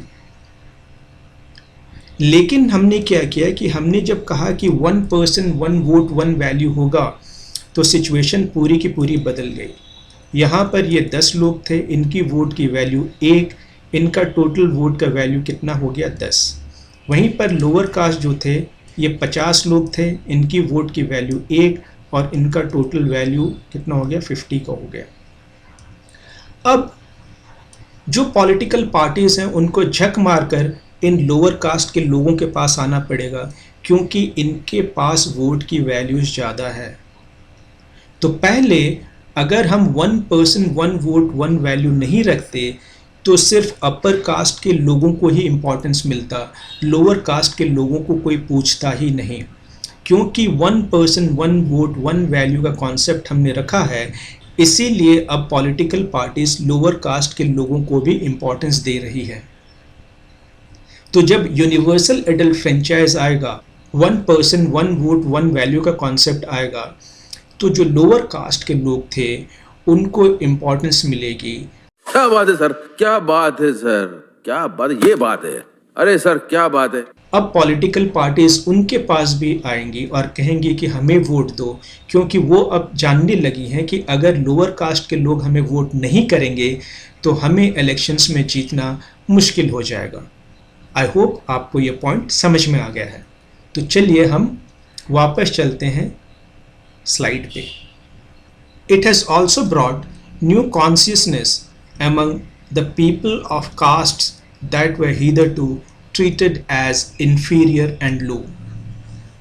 तो जब जो लोअर कास्ट के लोग हैं उनको ये पता चला कि भाई अब हमें भी वोट डालने का अधिकार है और हमारे वोट्स की वैल्यू जो है that is equal to the votes of higher caste, तो उनके अंदर एक कॉन्शियसनेस जागा कि भाई अब हम इन्फीरियर या लो नहीं हैं, हम भी हायर कास्ट के बराबरी में आते हैं। एटलीस्ट हमें यहाँ पर पॉलिटिकल इक्वालिटी तो मिली। यहाँ पर जो वर्ड है हीदर टू, इसका मतलब है इससे पहले तक, यानी कि अब से पहले, यानी कि अब से पहले जिनको इन्फीरियर या लो माना जा रहा था अब वो बात नहीं रहे, अब चीज़ें बदल गई है। अब इनको कोई इन्फीरियर या लो नहीं कह सकता। क्यों? क्योंकि ये भी वोट डालते हैं और इनकी वोट की वैल्यू भी उतनी ही है जितना कि एक हायर कास्ट के बंदे की वोट की वैल्यू है। The focus on caste in politics can sometimes give an impression that elections are all about caste and nothing else. That is far from true. तो अभी तक हमने जो कुछ देखा हमें उससे ये लगता है कि भाई कास्ट का ही मैटर सबसे इम्पॉर्टेंट है और इसके अलावा इलेक्शंस में और कुछ इम्पॉर्टेंट है ही नहीं, और कास्ट ही पूरे के पूरे इलेक्शंस को क्या करती है, डोमिनेट करती है या उसको इन्फ्लुएंस करती है। लेकिन ये सच्चाई नहीं है। सच्चाई क्या है, चलिए आगे देखते हैं। Just consider these. तो चलिए देखते हैं ऐसे कौन कौन से और से फैक्टर्स हैं जो इलेक्शन को इन्फ्लुएंस करती हैं, ना कि सिर्फ कास्ट ही इलेक्शन को इन्फ्लुएंस करता है। Point number 1, no parliamentary constituency in the country has a clear majority of one single caste. So every candidate and party needs to win the confidence of more than one caste and community to win elections. तो अगर हम किसी एक parliamentary constituency की बात करें तो वहाँ पर हमें कोई एक ऐसा कास्ट नहीं मिलेगा जो मेजॉरिटी में हो। फॉर एग्जांपल, अगर यहाँ पर मान लीजिए कि 5 कास्ट है, P, Q, R, S and T, तो ऐसा नहीं है कि यहाँ पर P 80% है और बाकी 5%, 3%, 2%, 4% इस तरह से है। इसका मतलब अगर इस तरह का सिचुएशन होगा तो P कास्ट के लोग एक मेजॉरिटी में आ जाएंगे। हमें अक्सर ये देखने के लिए मिलता है कि यहाँ पर जो डिफरेंट कास्ट हैं इनके बीच में कोई ख़ास मेजॉरिटी जैसी बात दिखाई नहीं पड़ती है। हो सकता है कि P 21% है, ये 22% है, ये 20% है, ये भी 21% है और ये मान लीजिए कि एक 15% है। तो यहाँ पर कोई क्लियर मेजॉरिटी हम लोग को नहीं दिखाई पड़ रहा है कि एक कास्ट ग्रुप के पास बहुत ज़्यादा नंबर्स हैं। तो इसीलिए हम ये नहीं कह सकते हैं कि एक पॉलिटिकल पार्टी सिर्फ एक ही कास्ट के लोगों से अगर वोट मांगे तो वो इलेक्शन जीत जाएगी वहाँ पर। अब इन्हें हर कास्ट के लोगों के पास जाना पड़ेगा और उनसे वोट लेना पड़ेगा। अगर हम इस सिचुएशन को ले, सिचुएशन ए को, तो अगर सिर्फ वो लोग पी कास्ट के लोगों के पास जाते तो वो आसानी से ये इलेक्शन जीत सकते थे। लेकिन अगर सिचुएशन बी पे आए तो हम देखेंगे कि यहाँ पर उनको सारे कास्ट के लोगों से वोट मांगना पड़ेगा। Point number 2, no party wins the votes of all the voters of a caste or community. Point number 2 ये कह रहा है कि मान लीजिए कि एक कोई पॉलिटिकल पार्टी है T1, ठीक है, तो T1 को ये जो कम्युनिटी है P कम्युनिटी सारे के सारे वोट्स इसी को दे रही है। ऐसा नहीं है। हो सकता है कि ये जो कम्युनिटी है P, ये किसी और पॉलिटिकल पार्टी R1 ये कुछ वोट्स Q1 इस तरह के पॉलिटिकल पार्टीज़ को ये वोट्स दे रही होगी। तो कोई भी एक कास्ट जो है वो किसी एक पॉलिटिकल पार्टी को पूरा का पूरा वोट नहीं देती है। When people say that a caste is a vote bank of one party, it usually means that a large proportion of the voters from that caste vote for that party. तो जब हम vote bank की बात करते हैं और लोग ये कहते हैं कि भाई इस पार्टी का तो एक वोट बैंक है यहाँ पर कि उसको पी पार्टी ही के लोग वोट करते हैं, तो T1 को ये पता है कि उनको वोट पी कास्ट से मिलेगा ही मिलेगा। तो इसका मतलब यह है कि T1 को यहाँ पर 21 में से मान लीजिए कि 16 वोट्स इनको मिल रहे हैं, पूरा का पूरा वोट इनको नहीं मिल रहा है। बाकी के बचे 5 वोट्स R1 को मिल सकता है, Q1 को मिल सकता है या किसी और को मिल सकता है। तो जब हम वोट बैंक पॉलिटिक्स की बात करते हैं तो इसका मतलब ये नहीं कि एक कास्ट के जो लोग हैं वो एक पार्टी को ही अपना सारा वोट देती है, लेकिन हाँ उनका एक लार्ज प्रोपोर्शन, एक बड़ा हिस्सा किसी एक पार्टी के लिए होता है। चलिए आइए समझते हैं अब इस पिक्चर को, the vote bank of India. जब हम वोट बैंक ऑफ इंडिया की बात करते हैं तो यहाँ पर बेसिकली डिफरेंट कास्ट ग्रुप्स के यहाँ पर लॉकर्स बने हुए हैं। जैसे कि एक बैंक में एक लॉकर होता है जिसमें आप अपना कीमती सामान रखते हो और जब भी आपको ज़रूरत पड़े तो आप उस सामान को निकाल सकते हो अपने बेनिफिट के लिए। इसी तरह से वोट बैंक का बैंक यहाँ पर दिखाई पड़ रहा है, जहाँ पर डिफरेंट कास्ट के वोटर्स के वोट इन लॉकर्स में बंद है और इन पॉलिटिशियंस या पॉलिटिकल पार्टीज़ को ये लगता है कि जब भी इलेक्शंस होंगे तो हम यहाँ पर जो भी कास्ट हैं उनके वोट्स का इस्तेमाल करके हम इलेक्शंस जीत सकते हैं। जैसे यहाँ पर राजपूत वोट्स हैं, यहाँ पर यादव वोट्स हैं, यहाँ पर कोयरी वोट्स हैं। तो ये जो वोट बैंक है ये बेसिकली ये दिखाने की कोशिश कर रहा है कि जब भी पॉलिटिकल पार्टीज चाहें तो इन कास्ट ग्रुप से जाकर अपना वोट ले सकती हैं और इलेक्शंस को जीतने की कोशिश कर सकती है। लेकिन थोड़ी देर पहले हमने ये भी देखा कि ये जितने भी लोग हैं किसी भी स्पेसिफिक कास्ट के, वो किसी एक पॉलिटिकल पार्टी को वोट नहीं करते। हाँ, ये हो सकता है कि ज़्यादातर लोग इस कास्ट के एक ही पॉलिटिकल पार्टी को वोट करें, लेकिन उनका सारा का सारा वोट किसी एक पॉलिटिकल पार्टी को नहीं जाता है। चलिए अब आगे बढ़ते हैं। Many political parties may put up candidates from the same caste if that caste is believed to dominate the electorate in a particular constituency। तो मान लीजिए कि यहाँ पर एक कॉन्स्टिट्यूंसी है और यहाँ पर 3 कास्ट के लोग रहते हैं, M, N और O, और M है 30% यहाँ पर, N है 20% यहाँ पर और O है 18% यहाँ पर। तो क्योंकि अब M यहाँ पर ज़्यादा है तो बहुत सारे पॉलिटिकल पार्टीज़ अपने उस कैंडिडेट को मैदान में उतारेगी जिसका कास्ट M हो। फॉर एग्ज़ाम्पल मान लीजिए कि हमारे पास 4 पॉलिटिकल पार्टीज़ हैं, A, B, C और D। तो A क्या करेगी, क्योंकि उनको जीतना यहाँ पर, तो ये अपने M कास्ट के जो कैंडिडेट है उसको खड़ा करेगी। ये भी अपने M कास्ट कैंडिडेट को ही खड़ा करेगी क्योंकि उनको लगता है कि अगर कास्ट के बेसिस पे वोटिंग हुई तो हम लोग यहाँ से जीत सकते हैं। Some voters have more than one candidate from their caste while many voters have no candidate from their caste। तो इस केस में हम लोग देखेंगे कि यहाँ पर M कास्ट के कैंडिडेट 2 हैं, हो सकता है कि N कास्ट का कैंडिडेट यहाँ पर एक खड़ा हो जाए और डी पॉलिटिकल पार्टीज़ एक ऐसे कैंडिडेट को खड़ा करे जिसका कास्ट मान लीजिए कि टी हो। तो यहाँ पर हम देखेंगे कि एम कास्ट के 2 उम्मीदवार हैं, जबकि ओ कास्ट का यहाँ पर कितने उम्मीदवार हैं, 0 उम्मीदवार हैं। तो जब इलेक्शंस होते हैं तो बहुत बार ऐसा देखने के लिए मिलता है एक ही कास्ट के 2 या उससे ज़्यादा कैंडिडेट हों और किसी कास्ट के कोई भी कैंडिडेट उस कॉन्स्टिट्यूंसी में इलेक्शन नहीं लड़ रहे होते हैं।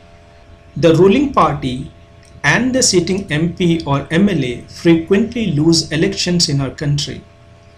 That could not have happened if all castes and communities were frozen in their political preferences। तो हमने क्या देखा है कि जो रूलिंग पार्टी होती है या जो सिटिंग MPs या MLAs होते हैं जो जीत कर आए होते हैं कास्ट के बेसिस पे, अगर वो कास्ट के बेसिस पर जीत कर आए हैं एक बार तो उनको बार बार ही कास्ट के बेसिस पर जीत कर आना चाहिए। लेकिन अक्सर ऐसा देखने के लिए हमें नहीं मिलता है। वो बहुत बार एक इलेक्शन कास्ट के बेसिस पे जीत जाते हैं लेकिन अगला इलेक्शन वो जीत नहीं पाते। मान लीजिए कि हमारे पास एक MP है, मेंबर ऑफ पार्लियामेंट, ये हैं हमारे मेंबर ऑफ पार्लियामेंट और ये M कास्ट से बिलोंग करते हैं। तो जब 2014 में इलेक्शन हुआ मान लीजिए, तो M कास्ट के लोगों ने इसे वोट दिया और ये जीत गए, इज द विनर। 2019 में जब फिर से इलेक्शंस होंगे तो ज़रूरी नहीं कि M कास्ट के लोग इसे वोट करें और इसे जिता दें, हो सके कि इस बार ये लूज़र हो जाए यहाँ पर। इसका मतलब ये है कि जो कास्ट एंड कम्युनिटी के जो प्रेफरेंसेस हैं वो फ्रोज़न नहीं, वो फिक्स्ड नहीं है। ये M कास्ट के लोग किसी और मुद्दे पर भी वोट डाल सकते हैं, सिर्फ कास्ट के मुद्दे पर वोट नहीं डालेंगे वो लोग, सिर्फ कास्ट के मुद्दे पर वो लोग वोट नहीं डालेंगे। हो सकता है कि मुद्दा कोई और हो और इसलिए वो आने वाले इलेक्शंस में किसी और को जिता दे। हो सकता है कि 2024 में जब इलेक्शंस हों तो ये जो बंदा है ये एम कास्ट के वोट की वजह से फिर से जीत जाए। तो ऐसी कोई गारंटी नहीं है कि अगर आप एक किसी कास्ट से वोट मांग रहे हैं तो आप नेसेसरली आप जीत ही जाएंगे। ये डिपेंड करता है उस कास्ट के लोगों के ऊपर कि वो किसके बेसिस पर वोट डाल रहे हैं। तो हमें क्या पता चलता है? Clearly, while caste matter in electoral politics, so do many other factors. जी हाँ, कास्ट तो मैटर करता ही है और जाति मैटर करती ही है, लेकिन इसका मतलब ये नहीं कि सिर्फ और सिर्फ कास्ट ही मैटर करती है। वहाँ पर बहुत सारे और फैक्टर्स होते हैं जिसकी वजह से लोग एक कैंडिडेट को वोट करते हैं। The voters have strong attachment to political parties, which is often stronger than their attachment to their caste or community. तो कभी कभी क्या होता है कि जो वोटर्स होते हैं उनका प्रेफरेंस क्या होता है? Political parties. वो पॉलिटिकल पार्टीज़ से ज़्यादा अटैच होते हैं।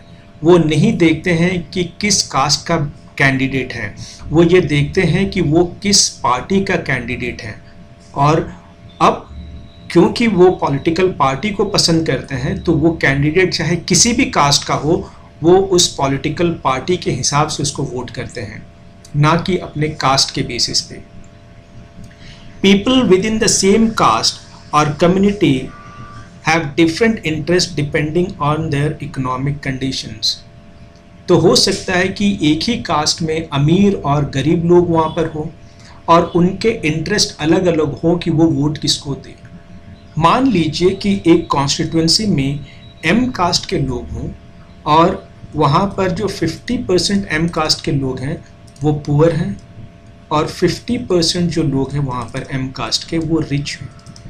तो ये जो पुअर लोग हैं वो किसी और वजह से वोट डालेंगे और ये जो रिच लोग हैं, ये जो अमीर लोग हैं, ये किसी और वजह से वोट डालेंगे। रिच एंड पुअर और man and women from the same caste often vote very differently. तो महिलाएं और पुरुष और अमीर और गरीब जब भी वोट करने के लिए जाते हैं तो उनके प्रेफरेंसेस अलग अलग होते हैं। वो सिर्फ कास्ट के बेसिस पे वोटिंग नहीं करते हैं। People's assessment of the performance of the government and the popularity rating of leaders matter and are often decisive in elections. तो लोग जब असेसमेंट करते हैं कि ये सरकार किस तरह की है, इनकी रेटिंग किस तरह की, ये पॉपुलर कितने हैं, इनकी लीडर्स किस तरह के हैं, ये सारी चीज़ बहुत ज़्यादा मैटर करती है एक इलेक्शंस पे, ना कि सिर्फ कास्ट। तो क्या क्या मैटर करता है इलेक्शंस में कि ये सरकार का परफॉर्मेंस कैसा है, ये कितनी पॉपुलर है, इसके लीडर्स किस तरह के हैं और ये किस किस तरह के पॉलिसीज़ बना रहे हैं, ना कि सिर्फ ये कि इस पॉलिटिकल पार्टी ने किस कास्ट के कैंडिडेट को इलेक्शंस में खड़ा किया है। तो इसका मतलब ये है फाइनली कि कास्ट मैटर तो करता है कि इलेक्शंस कौन लड़ेगा और किसे जीत मिलेगी, लेकिन सिर्फ कास्ट के बेसिस पे ही इलेक्शन नहीं लड़ा जाता, सिर्फ कास्ट के मुद्दे पर ही लोग वोट नहीं करते हैं। उनके पास बहुत सारे और मुद्दे होते हैं जिसको लेकर वो वोट करते हैं। I hope these points are clear to you. तो चलिए हम अब आगे बढ़ते हैं और देखते हैं politics in caste. Politics in caste, we have so far looked at what caste does to politics। तो अभी तक हमने देखा कि किस तरह से कास्ट ने पॉलिटिक्स को इन्फ्लुएंस किया। हमने यहाँ पर दो मोस्ट इम्पॉर्टेंट चीज़ें देखी। पहला ये देखा हमने कि जब यूनिवर्सल एडल्ट फ्रेंचाइज आया और उसके साथ 1 person 1 vote एंड 1 value का कॉन्सेप्ट आया, तो जो कास्ट ग्रुप्स जिसको हम लोग नेग्लेक्ट कर रहे थे, अब हमने क्या किया कि उनके ऊपर सीरियसली फोकस किया, क्योंकि अब इनके वोट्स की वैल्यू थी। ये किसी को भी हरा सकते थे और किसी को भी जिता सकते थे, इसलिए अब इनको नेग्लेक्ट करना इम्पॉसिबल हो गया था। दूसरा पॉइंट हमने ये भी देखा था यहाँ पर कि अगर किसी कॉन्स्टिट्यूंसी में एक कास्ट ग्रुप के ज़्यादा लोग हैं तो पॉलिटिकल पार्टीज़ अपने उस कैंडिडेट को मैदान में उतारती है जो कि उस कास्ट ग्रुप से मिलता हो। यानी कि अगर एक कास्ट ग्रुप मान लीजिए कि ग्रीन कास्ट ग्रुप है, तो पॉलिटिकल पार्टीज अपने उस कैंडिडेट को उतारेगी मैदान में जो कि ग्रीन कास्ट ग्रुप से हो। तो ये हमने देखा कि किस तरह से कास्ट जो है वो पॉलिटिक्स को इन्फ्लुएंस करता है। But it does not mean that there is only a one way relation between caste and politics. तो इसका मतलब ये नहीं है कि सिर्फ कास्ट ही पॉलिटिक्स को इन्फ्लुएंस करता है। इसका मतलब ये भी है कि पॉलिटिक्स भी अब कास्ट को इन्फ्लुएंस करेगा। Politics too influences the caste system and caste identities by bringing them into the political arena.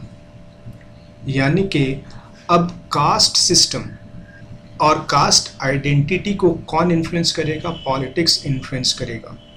Thus, it is not politics that gets caste ridden, it is the caste that get politicized. इसका मतलब ये है कि सिर्फ caste ही politics को influence नहीं करती है, पॉलिटिक्स भी कास्ट को क्या करेगी? इन्फ्लुएंस करेगी। और कास्ट के अंदर ही क्या देखने के लिए मिलेगा हमें? Internal politics. तो कास्ट के अंदर किस तरह की इंटरनल पॉलिटिक्स होती है, और वो भी पॉलिटिक्स के दबाव में आने के बाद, चलिए हम उन पॉइंट्स को देखते हैं। Point number 1, each caste group tries to become bigger by incorporating within it neighboring castes or subcastes which were earlier excluded from it.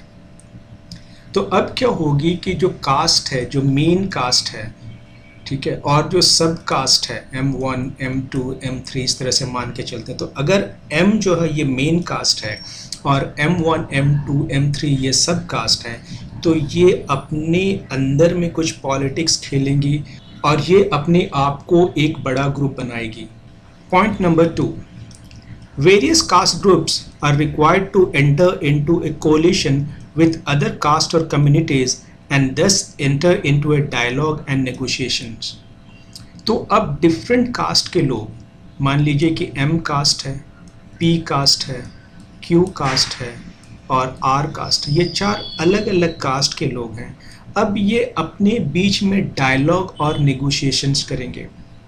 जो लोग पहले एक दूसरे से बात करना पसंद नहीं करते थे, जो लोग एक दूसरे के साथ उठना और बैठना पसंद नहीं करते थे, अब ये लोग इंटरनल पॉलिटिक्स खेलेंगे, इंटरनली बात करेंगे एक दूसरे के साथ में, और ये एक दूसरे के साथ में मिलकर एक बड़ा ग्रुप बनाने की कोशिश करेंगे, जो कि हमने ऑलरेडी थोड़ी देर पहले देखा था।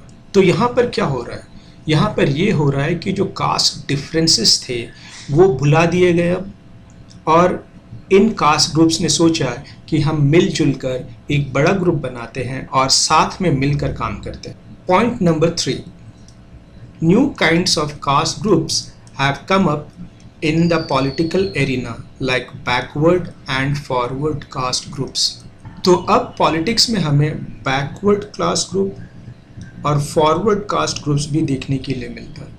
तो बैकवर्ड कास्ट ग्रुप्स में वो लोग नज़र आएंगे जो लोअर कास्ट के हैं या लोअर सब कास्ट के हैं, वो सारे मिलकर अपना एक बड़ा ग्रुप बनाएंगे, उसी को वो बैकवर्ड ग्रुप कहेंगे। उसी तरह से फॉरवर्ड कास्ट ग्रुप्स और उनके जो सब कास्ट ग्रुप्स हैं वो साथ में आएंगे और बनाएंगे फॉरवर्ड कास्ट ग्रुप्स। तो जब पॉलिटिक्स कास्ट को इन्फ्लुएंस करता है, तो इस तरह के इंटरनल डायनामिक्स हमें कास्ट के अंदर या डिफरेंट कास्ट के अंदर देखने के लिए मिलता है। Thus, caste plays different kinds of role in politics. In some situations, expression of caste differences in politics give many disadvantaged communities the space to demand their share of power. तो जब ये कास्ट और subcaste group एक साथ मिलते हैं, तो वो ग्रुप्स जिनको पहले कोई इम्पोर्टेंस नहीं दिया जाता था, अब उनकी बातों को भी सुना जाता है पॉलिटिकल एरिना में, और उनके प्रॉब्लम्स को भी सुलझाया जाता है। In this sense, caste politics has help people from Dalits and OBC caste to gain better access to decision making. तो जब इस तरह से कास्ट पॉलिटिक्स के अंदर हावी हो गई और पॉलिटिक्स को इन्फ्लुएंस करने लगी, तो इससे किसको फ़ायदा हुआ? जो दलित कास्ट के लोग थे, जो अदर बैकवर्ड कास्ट के लोग थे, उनके साथ ये हुआ कि अब वो डिसीजन मेकिंग को इन्फ्लुएंस करने लगे, क्योंकि उनका वोट अब मैटर करता है। और अब उन्होंने कहा कि अगर आपको हमसे वोट चाहिए तो हमारे समाज के लिए, हमारे कम्युनिटी के लिए आपको कुछ ना कुछ करना पड़ेगा। और इस तरह से उन लोगों ने डिसीजन मेकिंग को इन्फ्लुएंस किया और अपने हितों की बात की वहाँ पर, और इस तरह से जो लोअर कास्ट है उनका डेवलपमेंट होगा। Several political and non-political organizations have been demanding and agitating for an end to discrimination against particular caste, for more dignity and more access to land, resources and opportunities. तो बहुत सारे political organizations and non-political organizations क्या करेंगे कि वो demand करेंगे और वो आंदोलन करेंगी कि जो कास्ट बेस्ड डिस्क्रिमिनेशन है उसको ख़त्म किया जाए, लोगों को सम्मान से रहने का अधिकार मिलना चाहिए। They should live A life of dignity and respect. उनको ज़मीन देना चाहिए हम लोगों को, जो लोअर कास्ट है, जो गरीब लोग हैं जिनके पास ज़मीनें नहीं हैं, हमको उनको उन रिसोर्सेज को भी देना चाहिए जो उनको कभी एक्सेसिबल था ही नहीं। और साथ ही साथ हमें उनके लिए अपॉर्चुनिटीज़ क्रिएट करने चाहिए ताकि वो बेहतर परफॉर्मेंस कर सके समाज में। At the same time exclusive attention to caste can produce negative results as well.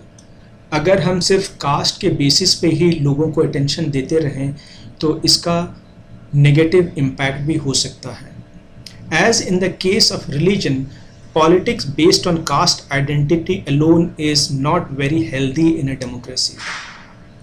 तो जिस तरह से हमने देखा था कि अगर हम लोग रिलीजन बेस्ड पॉलिटिक्स करेंगे तो ये डेमोक्रेसी के लिए अच्छा नहीं है, उसी तरह से अगर हम लोग कास्ट बेस्ड पॉलिटिक्स करेंगे तो वो भी डेमोक्रेसी के लिए अच्छा नहीं है। It can divert attention from other pressing issues like poverty, development and corruption.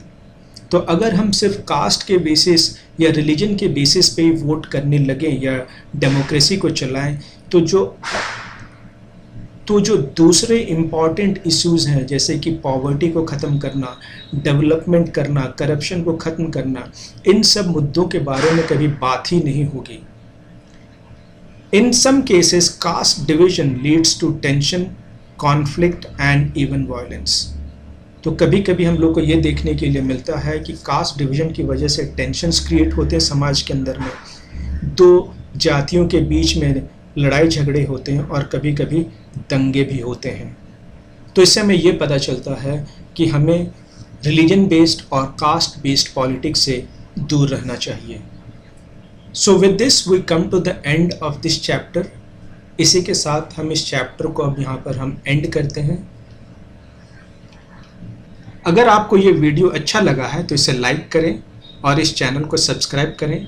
मिलते हैं नेक्स्ट वीडियो में, तब तक के लिए take care and keep learning. Bye bye.